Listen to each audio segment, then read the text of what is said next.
आपका शुभ नाम? मेरा शुभ नाम रामूराम बारूपाल है। अच्छा मैं अच्छा निरीक्षण कर्मचारी हूँ। अच्छा, यहाँ गौशाला में। हाँ, जो आए हुए यात्रियों को हम निरीक्षण कराते हैं और अच्छा। गौशाला के बारे में बताते हैं। यहाँ और ये हमारे गौशाला नहीं है, विश्व स्तरीय गौ चिकित्सालय है। यहाँ सभी गौ माताओं का इलाज होता है। बीमार गोवंश यहाँ भर्ती होते हैं और उनका यहाँ इलाज किया जाता है। कहीं से भी आप गौ माता लाकर यहाँ भर्ती करा सकते हैं। जो बीमार गोवंश जैसे रोड पे एक्सीडेंट है, तो एक्सीडेंट गौ माता को लाने के लिए आप एम्बुलेंस को फ़ोन करोगे तो हमारी एम्बुलेंस आपके लिए मुहैया कराएंगे। तो ये यहाँ से कितने किलोमीटर के एरिया में आप एम्बुलेंस अवेलेबल करवाते हमारे हो? 100 किलोमीटर के एरिया में हमारी एम्बुलेंस जाती है। 100 किलोमीटर के रूप आप एम्बुलेंस अवेलेबल करवाते एम्बुलेंस अवेलेबल कराते हैं। हैं। अपने यहाँ गौ चिकित्सालय में, ये गौशाला नहीं, गौ चिकित्सालय। गौ चिकित्सालय। तो गौ चिकित्सालय में अपने यहाँ लगभग कितने स्टाफ का काम कर रहे हैं? हमारे यहाँ 150 स्टाफ का काम करते हैं। तो कुछ तो हमारे मेडिकल हैं। अच्छा अच्छा। और 30-40 मेडिकल है और 30-40 मतलब हमारे वार्ड कर्मचारी है। अच्छा। कुछ दान पात्र कर्मचारी है, कुछ हमारे व्यवस्थापक है और कुछ मान लो रसोई कर्मचारी इत्यादि। कुल मिला के 150 कर्मचारी कार्य करते हैं। तो यहाँ लगभग अभी कितनी गोवंश का जो है उपचार हो रहा है? 800-850 करीबन है। 850 कभी 20-25 घट जाती है तो 40-50 बढ़ जाती है। यानी जो गौ माता गुजर जाती हैं तो उनके लिए हमारे नगर निगम का टैक्स रहता है, उसके द्वारा हम उनको भेज देते हैं। तो 800 के लगभग आपके गोवंश यहाँ रहते हैं। अच्छा, इस चिकित्सालय का संचालन कैसे होता है? इसका जो पैसा वगैरह है वो कैसे आप इसका मैनेज करते हैं? हमारे यहाँ दानदाता द्वारा, ममता द्वारा हम पैसे बूंद बूंद इकट्ठा करते हैं और वो संचित करके हम मान लो वापस उसको व्यवस्था करके उनको, जैसे चारा है, पानी है, कोई मान लो दूध है मान लो बच्चों के लिए, और कुछ मान लो कर्मचारी के तनख्वाह है। तो सब मान लो यहाँ कोई उत्पादन की कोई ऐसा कोई जरिया नहीं है। जो लोगों का पैसा आता है उसको हम एक संचित करके व्यवस्था करके उनको हम डिस्ट्रीब्यूट करते हैं और व्यवस्था करके ही ये चलाते हैं। अभी जैसे अपन ने देखा यहाँ पर आपके एक एक्सरे रूम भी है और सिजेरियन रूम भी है, ऑपरेशन रूम भी है। हाँ, एक्सरे होता है। कोई भी गाय मान लो ज़्यादा सीरियस है, उसकी बीमारी का पता नहीं लगता है, तो हम एक्सरे करके उनकी बीमारी का पता करते हैं कि भाई कहाँ पर बीमारी है, क्या दिक्कत है। तो एक्सरे मशीन के द्वारा हम उसका पता करके फिर इलाज करते हैं और फिर ऑपरेशन थिएटर में इलाज होता है, न कि हम ऑपरेशन बाहर करते हैं। अच्छा।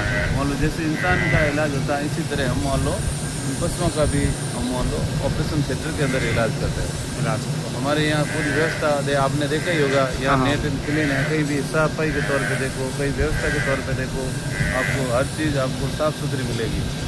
जैसे ऑनलाइन भी करोगे तो हमारा स्कैन है, अब स्कैन के जरिए ऑनलाइन भेज सकते हैं और आपको स्कैन के द्वारा वापस स्क्रीनशॉट भेजोगे तो आपको हम रसीद मुहैया कराएंगे। आपके वो छूट भी मिलती हैं 80% के तहत हमारे और वो जो टैक्स भरते हैं तब छूट मिलती है। छूट मिलती है। और आपके यहाँ देखा अपन ने जो भोजन की व्यवस्था है वो भी हमने देखी थी, 25 रुपये वगैरह कुछ लिखा हुआ था, तो ये कैसा है? वो 25 रुपये जो वो भोजनालय है बाहर, 25 रुपये में नॉर्मल खाना मिलता है, अचार, दाल और सलाद, छाछ और 5 रोटी। अच्छा अच्छा। तो वो एक नॉर्मल खाना हर इंसान भी जो भूखा होता है और उसको नॉर्मल 25 रुपये में खाना, उसको भरपेट भोजन मिल जाता है। और भरपेट खाना खाना चाहते हैं व्यवस्था के साथ, तो उसमें थोड़ा आइटम मिलते हैं। अच्छा। थोड़ा आइटम जैसे जो अपने वो ढाबे पे लिखा हुआ है, वो लिखा हुआ हमने देखा था। देखा है आपने? हाँ। सब तरह का आइटम है उसमें। अचार है, अपने 2 सब्जियाँ 4 सब्जियाँ है और कुछ मान लो सलाद है और नमकीन है, दही है, छाछ है, इत्यादि सब सामान वही करो। इसके अलावा मैंने वहाँ एक लिखा हुआ भी देखा कि 1 रुपये में रूम अवेलेबल है, ये क्या है? 1 रुपये में ये है सर कि जैसे कोई भी आप यात्री आते हैं यहाँ तो 12 घंटे का चार्ज हम 200 रुपये प्रति व्यक्ति का लेते हैं। उसके साथ हम खाना भी देते हैं उनको। अच्छा। खाना है, साबुन है, तेल है, टुवाल है, बिस्तर है, एसी की हवा है। तो 200 रुपये में आप धरती के कोई भी कोने में चले जाओ, आपको रूम नहीं मिलेगा। आप 200 रुपये में रूम देते हो जिसमें ये सब सुविधाएं देते हैं? सुविधा देते हैं, तो इसी कारण से वो 1 रुपये में रूम पड़ा आपको। हाँ, तो 1 रुपये में पड़ जाता है सब सुविधाओं को मिला के?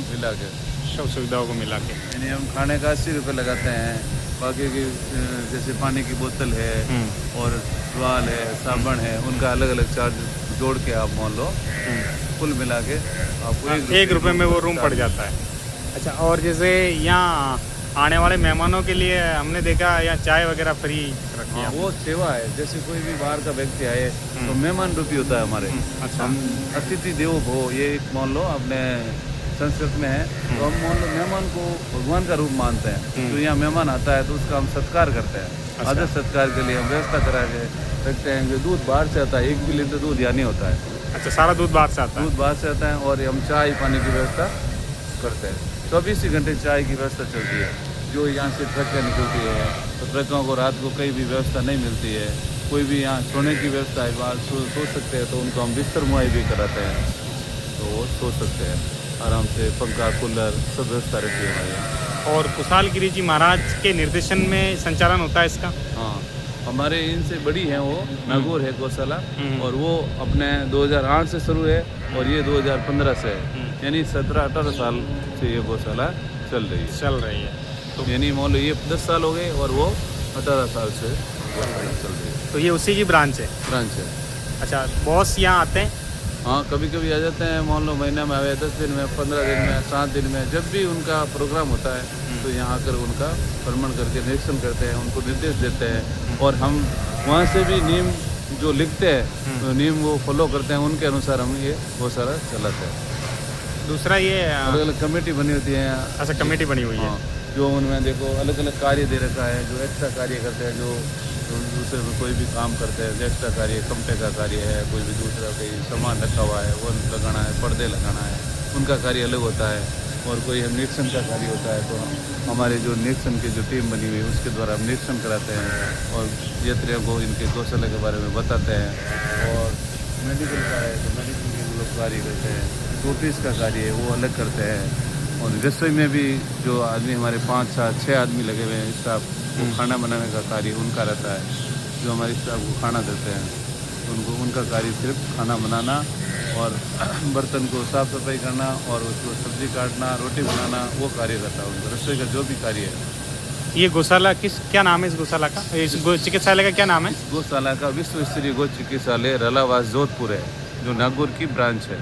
अच्छा, और ये आने के लिए अपन किस तरफ से आ सकते हैं? अपन जोधपुर से भी आते हैं, तो यहाँ अपने आयुर्वेदिक हॉस्पिटल से यहाँ 3 किलोमीटर अंदर की तरफ पड़ता है हमारे। ये रलावास गांव आता है, इसके बाद में हमारी गौ चिकित्सालय आती है। यहाँ और इधर से हम जोधपुर से भोपालगढ़ रोड जाती है, उसके भी 5 किलोमीटर अंदर आते हैं। लोड़ी ग्राम है, लोड़ी ग्राम से यहाँ गौशाला आ जाती है। बनारस से भी आता है इधर से रास्ता? बनारस से भी आता है, और इधर नागौर है, जोधपुर मंडोर से भी आता है। ये बाईपास बना हुआ है, तो बाईपास वो उधर बाहर से निकल गई है, वो जोधपुर से पूरी रिंग रोड है। अच्छा। और ये बाईपास है जो पहले का पुराना रोड है। ये पहले का पुराना रोड है बाईपास को। तो जब ये बाईपास रोड चल रहा होगा तब ये गौशाला बनी थी। और ये बनाड़ कितना दूर होगा यहाँ से? यहाँ से बनाड़ 15 किलोमीटर, 20 किलोमीटर। एक बार आपका नाम फिर बताएं। मेरा नाम है रामूराम बारूपाल और मैं निरीक्षण कर्मचारी हूँ, जो यहाँ आए हुए यात्रियों को निरीक्षण करा के गौशाला के बारे में बताते हैं। अगर कोई आपको डोनेशन फ़ोन पे करना चाहे तो नंबर है या QR कोड है? स्कैन QR कोड देंगे आपको। अच्छा। किताब में भी लिखा होता है, और उससे वापस आप स्क्रीनशॉट भेजोगे तो हम आपको रसीद बना के मुहैया करेंगे।